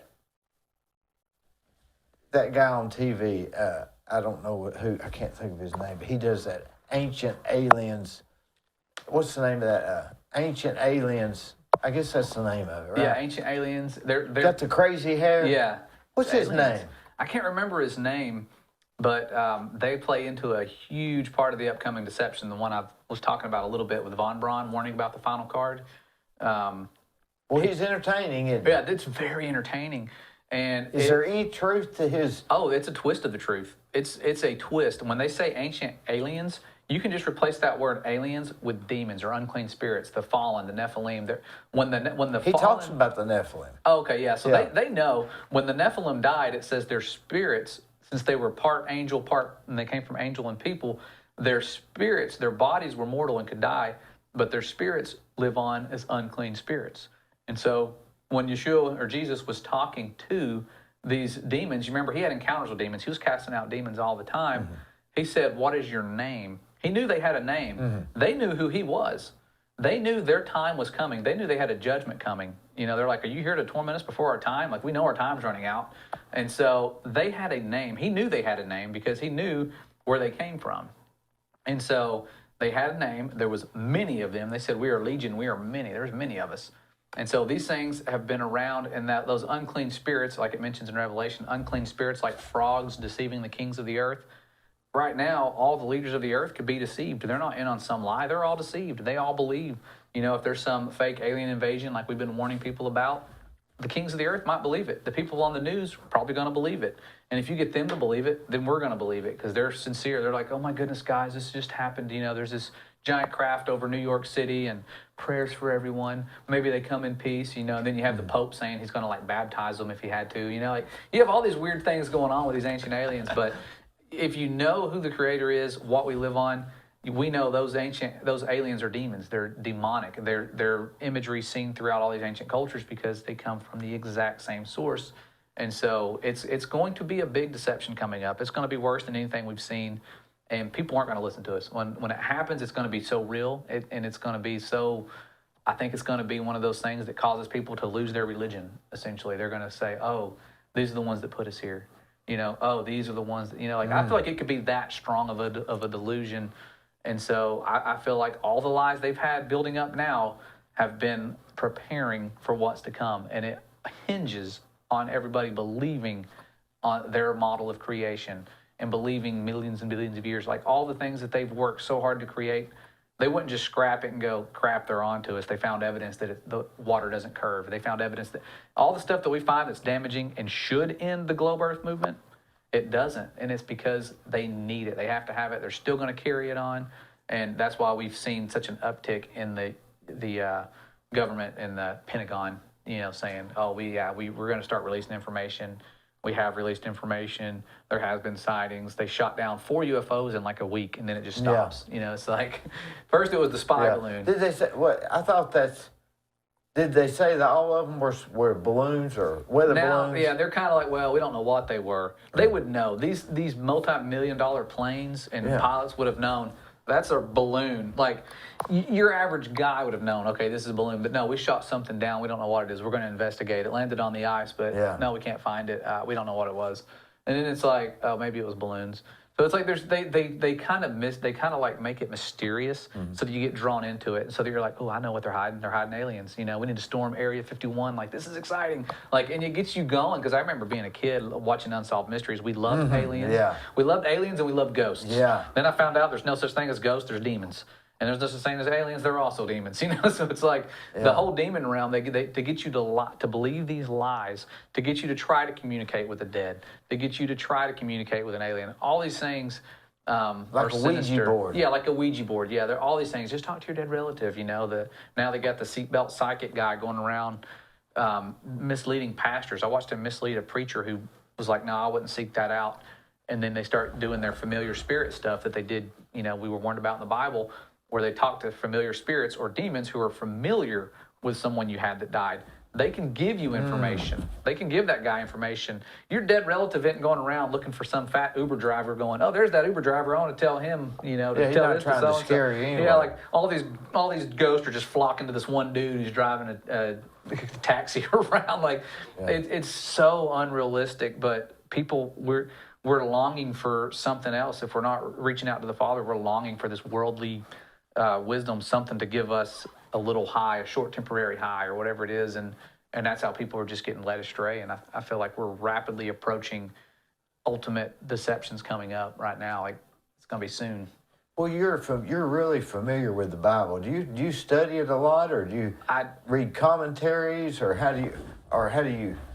I've had to study it now because I want to know, now that I see it as a science book and a history book, as well as a roadmap to where we're going. I want to find out what happens next. Like, where are we going? Like, if the stars start falling out of the sky, am I going to know what happens next? Because I've had that dream where it's like stars were falling, and I remember going, what happens next? And in my dream, I'm panicked. I'm like, stars are literally, boom, falling through the clouds, and I'm like, where do we go next? What do I do? And I can just hear my wife, her voice going, you should read the Bible more. You need to know. Yeah. So I wake up and I'm like, stars falling. What happens next? And it's like, it's too late. It's already at the end. You're already at the very end. Once these things start happening, it's almost too late. You're not going to have a chance to run back in and grab your Bible and turn real quick. Like, it's about to get real. And I feel like people need to really start reading it, really start looking at it with new eyes. No religious bias, don't let man interpret it to you. It says the Holy Spirit's our teacher. It's here to guide us and to show us the truth about the Word and about the Father. And so how do you think the Holy Spirit fits into everything? It gets rid of any confusion you have. And like for me, I would have never looked into the earth being. So is the Father, the Son, and the Holy Spirit is that one? A lot of people, that's actually, again, coming out of Egypt, and it's a controversial subject. When I talk about this, I get so much hate. The ancient Egyptians, they always had their gods in threes. They always had their unholy trinities that we call them now. And so after Yeshua left, he was going to be with the Father, okay? And the Holy Spirit was never looked at as another body or anything. It was just something you could be filled with. You could be filled with his Holy Spirit. And so there was really just two, the Father and the Son, but it was the Father's Holy Spirit. He's a spirit. You must worship him in spirit. And so after he left, he went to be with the Father, and eventually it tells us Jesus is going to write on us his new name. And it says he's going to write on us the name. He says, I'm going to write on you the name of my God. And so he has a God. It's his Father, and he's going to write on us New Jerusalem. And so once that happens, we're going to have his name, his new name. Not so like now there's a big name debate. Is it Jesus, Yeshua, Yahusha? Like everybody gets into the debate. Someday it's going to go away. He's going to write his new name on us. He's going to write the name of his Father on us, and New Jerusalem. So we're going to be marked for him, and that'll get rid of all the confusion. But essentially, Jesus is the Son of the Most High, just like he was when he was here. You only heard God speak twice when he was here. And what did he say both times? He said, this is my beloved Son. And then that was in the water at the baptism. Then you have, again, at the transfiguration, you have him say, this is my beloved Son. Hear what he has to say, hear ye him. And so you have him both times saying that two witnesses, it's the same witness, but it's the Father speaking twice. And so to say that is controversial because a lot of people are like, if you deny that he's God, you don't have salvation. But he is the Son of the Most High. And when everything is over, when all enemies have been put under his feet, because Jesus he's been given the title King of Kings. There's nothing under the firmament that's above him. He's above everything on this earth. His kingdom, just like prophecy says, is an eternal rulership that won't pass away. He was prophesied about to have that kingdom. And so we're going to be joint heirs with him in this millennial reign. We're going to be like joint heirs with the Messiah. But when it's all over, he's going to hand everything back to his Father. I think it's 1 Corinthians that talks about that, giving everything back to him so that he'll be everything. And so he is King of Kings. I mean, he's above the angels. He's above all of us. And so his role and his example to live by, he told us how to pray. Pray to the Father, and say, thy will be done. What did he say when he was in the garden? He didn't want to go and take those steps that led to this brutal sacrifice. He didn't want to do that, but he said, thy will be done. And so we're at this situation in our lives where we have things we don't want to do. Are we going to say that? Or is it, what am I going to do to kind of just make it through this world and be successful and not really have any drama? Because that other path of thy will be done sometimes doesn't look like what we want it to. He's going to take care of us and get us through, but it's going to be a road that is different than what the world wants, the stuff the world wants to give you, because you can have the world, you really can, and it comes at a price, but you can have everything else, being set free, the miracles, the love, and all of that, eternal life, and the price for that's already been paid. You just have to look at that example and start over, basically start over fresh and keep God first with all, and seek after him wholeheartedly. And he sees your heart. You're going to make mistakes. You're going to mess up, but it's his love and compassion is really what brought me to him. And so I want people to see that. I'm not just like, I'm going to be nice to this wrathful being so he doesn't kill me. No, this is a loving Father who set me free time and time again, who throughout the Bible has set people free time and time again. They were always turning to false gods. He could have just wiped them out with another flood if he hadn't made his covenant. But he kept his word. He didn't flood the earth again. He didn't do any of that. He waited, and there was prophecies about the grace to come to this generation of people who have not, and I think it's the second book of Ezra, again, fourth book of Ezra, whatever you want to call it, that was removed from the King James in the 1600s, that said there's a people that have not seen the works of his hands or his prophets. They're going to seek him out. They're going to start seeking him out, seeking his ways out, and they haven't seen all that stuff. If the people that have seen it turned away from him, it's cool to think that we're people that haven't seen all that. And here we are, seeking it out, looking. Why'd they take some of the books out? No. You ever wonder that? Yeah, I did. I mean, like the book of Enoch. Yeah, I was really big on, it's not McCannon. I'm not going to look at it. I'm not even going to, it's not McCannon. It's that. And I said that word. I didn't even know what that word canon even meant. Yeah, it was. I just heard somebody else say it. Yeah. Yeah. So, what was the Council of Nicene or something? Yeah, there's the Council of Nicaea. That's where the Trinity doctrine started, about where they merged and made it to where now we have the triune God. They said these are the real books. Yeah, and you have to confess this. And then there was persecution if you didn't confess it. Confess what? That essentially that God is three. But Jesus said God is one. He said the greatest of all commandments is, Hear, O Israel, the Lord our God is one. Well, the Pope Francis, the new Jesuit Pope, he says God is three. And so I see two different, and I'm like, who do I look to? Who do I look to? Always look at the beloved Son. What does he say? Why does it not add up to what the Pope is saying? What's the difference? And investigate it. And then, you look at your Bible, there's translation issues, and people think, there's a lot of translations now. And so it scares people away. They're like, well, you're just telling me don't trust the Bible. I'm just too confused. Yeah, so they'll get confused, but I'm like, no, just use your research skills. Look at the original translations. Find out, which Bible translations use the manuscript from the Vatican versus the ones that were earlier, and just cross-compare things until you get a better idea. But the main thing is, when you're dealing with that confusion, pray about it. Be, seeking the Father and the Spirit to show you what the truth is. Because there's things that I've prayed about for years, like, why does this not make sense right here? And it might be 10 years later, he's like, here you go, here's your answer. And I'm like, oh man, I'm glad I kept seeking to find that answer. And so... maybe sometimes God figures we can't handle it right now. Yeah. And you ever think that and say, why can't I figure that out? Well, you can't handle it right now. It's over your head. Oh, yeah. And that's how it is a lot of times with the shape of the earth. Some people, it would just destroy their brain. Like, mine almost fell apart when I found out. I remember sitting on the couch. I couldn't even stand up. I was like, the room is, moving. Now that I believe that it's not, I feel like it is. Like it felt weird. I was like, I just wanted to do a standing ovation to the deceivers. Like, you guys did a good job. Just stand up and start clapping. Like, you had me fully convinced in all of this. Like, it's amazing. We underestimate how crafty the evil ones are. But this whole entire world's only ruled over about 8,000 people up top. It's not a whole lot of people that really pull all the strings. There's what, 8 billion or something? Yeah, so it's not a lot. And there's not a lot of people that are in on the lies, but they've got what they all agree on. And you'll see this theme. And prior to a few years ago, it was just two things. Space travel, all the world powers were just so holding hands. Yeah. Smiling, happy people holding hands is literally what they were. We've been up here in this tin can for 3 months, and we're just happy. Yeah. I love the Russians, the Space Chinese. Station. The international. And so they're so happy. It is the same people that are guarding Antarctica that are doing this, and they're sending their own kind up, like they sent a bunch of the Apollo missions, and they named that mission itself after a sun god, Apollo, And now they have Artemis, which is another, one of the offspring of Zeus or Apollo. I can't remember how the whole deity thing works together, but they're all paying tribute to these false gods.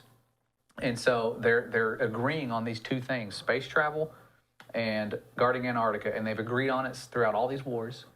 And the only other thing they've ever agreed on was with the pandemic stuff.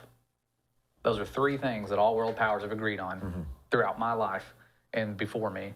So I'm like, there's something to it. When you see all world powers agreeing on something, look out. There's a reason they're all agreeing on it and just going like, yeah, we need to, unite and not be divided.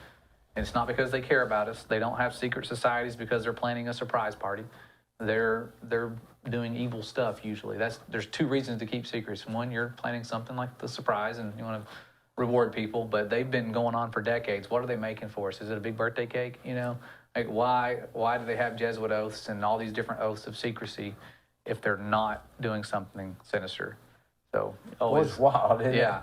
it's just too much. It's too much to really it's too much to understand how evil it is. It's like, God, there's just makes you just want to go home and order a pizza. Yeah, to go back to sleep. Like like to watch a movie and not see the hidden messages. And see all that stuff. Like, what else do you do as a hobby? You do anything as hobbies? Outside of teaching and making videos right now, I'm trying to think. Not a whole lot. It's like I have 5 kids too, so it's golly, 5? Yeah, 4 in the house. One's already moved out, so we've had. How old is he? My oldest is 24, and my youngest is 10 months. Golly. Yeah. How do you afford that? They're spaced out. I can't. That's the problem. Yeah. So we've been blessed though. We have a nice house. I mean, if you saw my house, you would think I was wealthy, but we got it right before the economy tanked. We got it just in time. 06 or something, 07? Yeah. Well, we got one back then when it was about to, right before it tanked, and we sold it, remodeled my wife's old house, sold that, and it just worked really hard and diligently. She's a math genius, and so she figures out how we can live. And we don't live like rich people. We don't have cable TV. We don't have all those you got things. Roku? Yeah, we got the Roku, and we have, that's it. We don't have any type of entertainment that we pay money for. We don't go out to eat. Like we save money everywhere we can, and we're able to have a good house. You do the Dave Ramsey theory? Or the, that guy that says no debt? Yeah. I've never looked into that stuff. Like, this is just her doing, like, all her financial guru stuff. Yeah. And miraculously, this year, I was forgiven of student loans.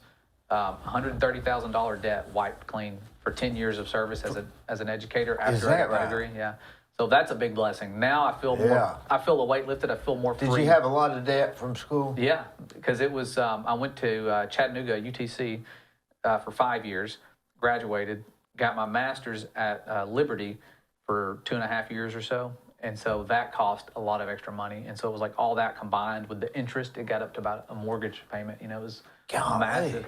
And that was at an age when you take all these loans out that they wouldn't let you buy a house. They wouldn't let you get a mortgage, but they'll let you take all that out and be living under that. And you can't bankrupt on the student loans, can you? I don't think so. I think there's some rule about that. That's criminal, isn't it? Yeah, it's weird to do it to little kids. I was a 19-year-old kid. I had no clue. You had no clue. Like, I could pay that off in a few years when I get a job. I'm going to be a teacher. Yeah, I'm going to be a teacher. And then, but 5 kids. Yeah. It's been crazy. We have 4 at the house, an 18-year-old, about to be 19 in June, 13-year-old, and my daughter, 6, just turned 6, and then my son, youngest son, 10 months old. And so the 24-year-old's already married. I have grandkids and everything. It's Is that right? Yeah. I don't even have grandkids. Yeah. So it's been interesting. I'm becoming a grandpa in my 30s. How do you keep your sanity? It's just unique. It's like my 2 sons that live there. They're very calm. They're nice, good kids. My daughter's she's a handful. She's the hardest one of all of them. And but she's a blessing. She keeps She's more like her mother or her daddy. She's a unique creation. I don't know. She's like energy mixed with. Like she's smart. She can read. She has all these things. She's just smart little boss. She's my little boss. She bosses. And how old is she? She's 6. Oh, 6. Yeah. So I always wanted a girl, and I thought that'd be the easiest, and they would just love their dad. And she's been fun. She's been a fun challenge. 4 or 5 kids, man. Yeah, we thought we were done at 4. We did. It was the fifth. The 5th was just a surprise blessing. We're like, we didn't even know, and I didn't think my wife would do good with pregnancy. She doesn't do good with pregnancy, so I thought, man, this could be it. Like, she may not make it through this pregnancy. So I felt guilty, like, man, I should have been more careful. And then our son's born, and women are just miraculous creations. Like the fact that they can do what they do and grow a body like that. I guess she was used to it by then. Yeah, she is. Women are tough. They're a different kind of tough. They're tougher than men. Yeah, they literally, it's been proven, have a higher pain tolerance than men. Otherwise, they wouldn't be able to do childbirth, I don't think. Like, they go through it, and then they were designed, they just kind of forget about it. The pain afterwards they can remember it a little bit, but it's not as, like, vivid. Otherwise, they would never have They'd never do it again, yeah. Yeah, so it's cool. That's kind of the complexities of creation that make me love biology. It's like a woman's body can't just grow a person, because like they go on to do that, but then they feed the person with their body. We can't make milk in a lab. But their body can take in any ingredient it wants, cookies, Coke. And make milk. It make milk every time, like without fail. Like it makes milk. Like it's miraculous. The fact that we can't do it. Yeah. Not like just some of them. Yeah. 95% of them, I guess. Yeah. So it's cool stuff like that. Like your body right now, like if you were to go and donate blood, where does your new blood come from? Because your blood cells don't have a nucleus. Yeah, where does it come from? That's something I thought of when I was learning about cell division. I go, wait a minute. I donated blood and my body made new blood cells, but cell division is how new cells, like my skin cells, if I get a cut, the nucleus, all the chromosomes line up in the center of the cell. And how did the body know how much to make? Exactly. How did it stop at the right amount? Yeah, how did it not go, oh, we overfilled it, somebody was daydreaming. Yeah, that's the cool thing about it, but where your blood comes from, this is weird, your bones. I never would have thought that. Like inside your bones, your red bone marrow, it's where they make the blood, where the blood comes from. You would never look at a skeleton and think, that's what makes your blood. That's where the blood, because it's not even liquid. Yeah. And the fact that you have a heartbeat, a pulse, if we do an ultrasound at like 5 weeks, 6 weeks, you can see a little bitty heartbeat. They don't even have bones, but they have a heartbeat. Like there's some intelligent design stuff going on that we can't explain. We can look at it, we can see it, and it's mind-boggling. Like it blows my mind. So I really do hope that somehow I can contribute to people getting fascinated with intelligent design and seeing it for what it is, and not being blinded and looking at us as like having monkey ancestors and fish ancestors. And like it, to me, like we're doing science an injustice by getting stuck in that 1800s mindset that Darwin had, where he said, if it's proven that essentially that life can be more complex than what we now know, my theory would just fall apart. And they didn't know about the cell division, the way it happens perfectly, the way we see it now. They didn't know about all the cell parts, DNA. We still don't have a picture of DNA, the double helix. We don't have a picture of it. We don't have a photograph of the double helix, and that's stuff that I thought. How small is the double helix? Well, it's so small that when the smallest we can actually, I don't know the exact size, but when they show you the clearest picture of DNA, it just looks like a very fuzzy image of a human hair. It doesn't even look like, and that's like it's coiled, it's wrapped around, they say it coils up and all that, like those old phone cords, like it's coiled and then it's double coiled and like all to where it can pack into a cell. I mean, you got all this information. So what's the difference between the DNA and genes? Well, your genes are on your DNA, so like there's still like the code. Spikes? Yeah, it's like, well, that's the thing with the spike proteins and stuff that they were doing with the mRNA. Yeah. Because there's messenger RNA, there's ribosomal RNA. It's such a science lesson, but as a science teacher, when they were telling us about it, like, oh, we're going to give you something that uses messenger RNA, and we're going to send it into your cells, it's going to make one of your existing cells create these spike proteins. Well, what's going to happen to that cell that's doing that? Cells make copies of themselves. So when that cell copies, you're going to have two cells making spike proteins. When that cell copies, now you have more. And it just keeps going. And so I thought instantly, like, how are they talking us into doing something that sounds like to me you're going to cause your body to become this massively spike protein machine of just spitting them out. If that cell, because cells don't just go, all right, I'm going to stop doing what your instructions told me to do. No, they make copies of themselves. That's how they were designed at creation. So I think that's why there was such a rise in people who were allegedly anti-vaxxers. They weren't anti-vaxxers. They just didn't want to do what the mainstream was telling us to do, because we know what this entails. We're changing the breadth of life. When you watch cell division happen under a microscope with special dyes, you see there's spindle fibers that shoot out like Spider-Man. I mean, they shoot out from these little bitty centrosomes. They shoot out and they attach to the chromosomes. And your chromosomes are like socks. They come in pairs. So there's like a matching pair, and there's all these different matching pairs. And so they line up in the center of your cell, and you can see these spindle fibers grouping. It looks like there's two white glowing hands just grouping up, like shuffling a deck of cards or matching up socks or whatever you want to look at it like. And then when everything's matched up, it just goes, pulls it apart. And it's like, how? How does it pull it apart? What force is it using? What eyeballs do these little things have that let them see the chromosomes? How, like, it's not like this centrosome goes, all right, go that way, head left, head right. They shoot out and they guide with accurate precision, boom, and to where your skin cell, when it goes apart, each skin cell has the same amount of chromosomes. You know, it's perfect, and it's so intelligently designed. Like, it boggles me that we could look at that and go, that lightning struck that water just right millions of years ago, and now we have that. Like, lightning can't do that. And they say, oh, well, it's a magnetic force. Magnets can't do that. Throw a bunch of magnets on a table. They're all going to stick together and stop. You know, they're not going to pull something apart, start doing something else, and then do it. You know, they're not going to continue that on. And like you said, your blood's going to stop when it gets to the right level. Yeah. It's not going to go and overfill. And they say, oh, some hormone sent that signal. How did that hormone know to do that? You know, like, this is we're advanced machines. We're the most advanced, complex creation out there. And we take it for granted because we don't ever actually focus on how advanced we are. You know, like, it's cool. We don't even have a clue, do we? Yeah, no. When you come down to it, really. Yeah, we can use big words, and I think that's the intimidating science aspect, is they like to use big words and intimidate you, like, you don't know about homologous structures and analogous structures, and you haven't studied evolution and the macroevolution, and that's like, and they start, and that's what, I mean, I literally struggled in my freshman year in high school with science and biology because of the vocabulary. It's a foreign language. So you throw kids into this foreign language, they don't have time to appreciate it. They're like, I can't even learn the language first. You know, like, we need to slow it down.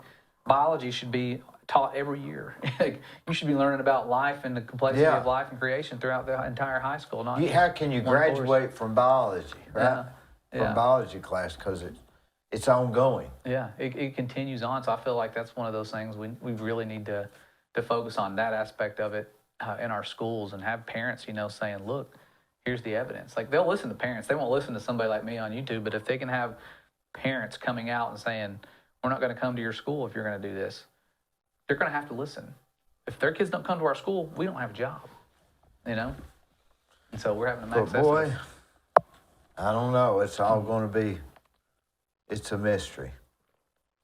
But hey, you are one of the most intelligent people I've ever talked to. Oh, thank you. It's not me at all.